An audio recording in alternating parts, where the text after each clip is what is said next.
परिचय।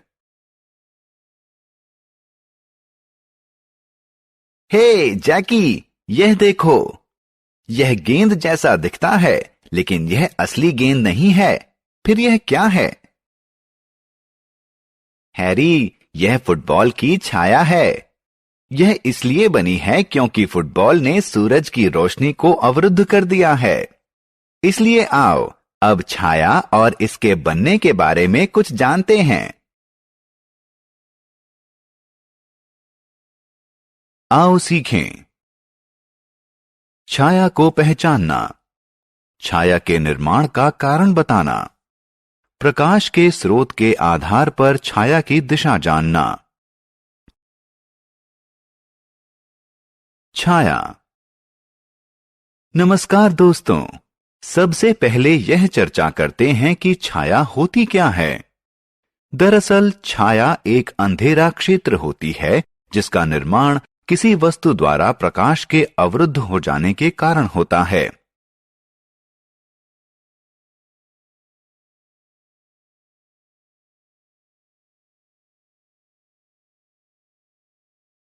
स्कूल व कॉलेज। यह स्कूल है। पिताजी, यह वही स्कूल है जहां मैं रोज पढ़ने आता हूं। मैं अपने स्कूल से प्यार करता हूं। मुझे स्कूल में पढ़ना और अपने दोस्तों के संग खेलना पसंद है। बढ़िया। वह देखो, वह कॉलेज है। जब तुम बड़े हो जाओगे तो उच्च शिक्षा के लिए कॉलेज जाओगे।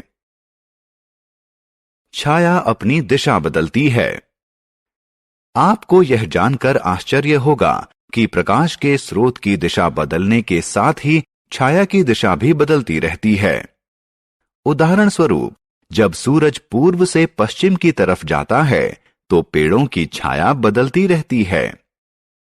दिन भर में कभी यह छोटी हो जाती है, कभी बड़ी हो जाती है। आओ देखें यह कैसे होता है।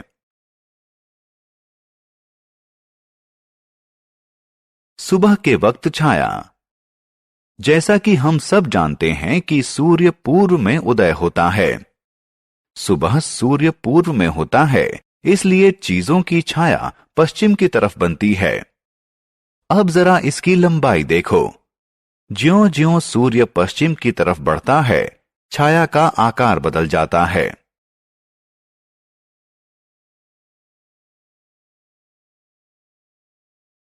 दोपहर के वक्त छाया। यह दोपहर का वक्त है और सूर्य सिर पर है। क्या आपने इस पेड़ की छाया पर ध्यान दिया? पेड़ की छाया अब छोटी हो गई है।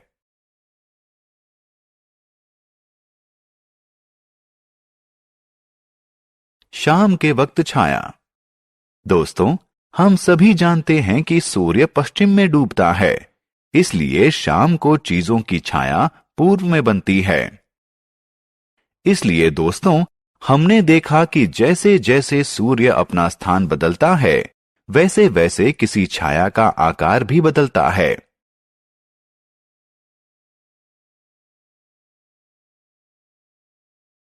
छाया की दिशा। हे दोस्तों, क्या आपने ध्यान दिया कि छाया हमेशा प्रकाश के स्रोत के विपरीत दिशा में बनती है?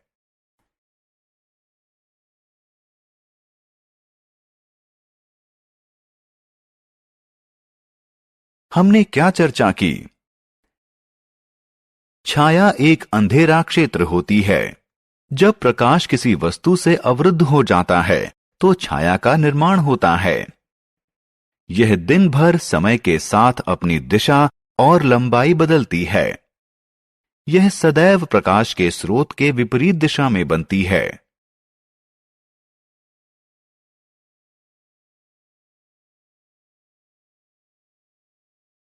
हमने क्या चर्चा की?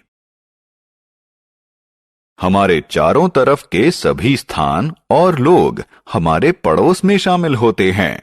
स्कूल और कॉलेज में हम नई और अच्छी चीजें सीखते हैं। हम बाजार से विभिन्न सामान खरीदते हैं। लोग डाकघर के माध्यम से पत्र भेजते और पाते हैं।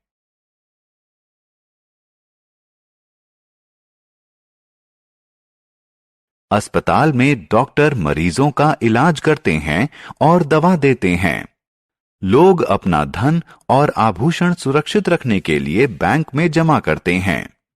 अग्नि योद्धा और पुलिस अधिकारी जरूरत पड़ने पर लोगों की मदद करते हैं और उनकी सुरक्षा करते हैं। बसें और रेलें दूर के स्थानों को जोड़ती हैं।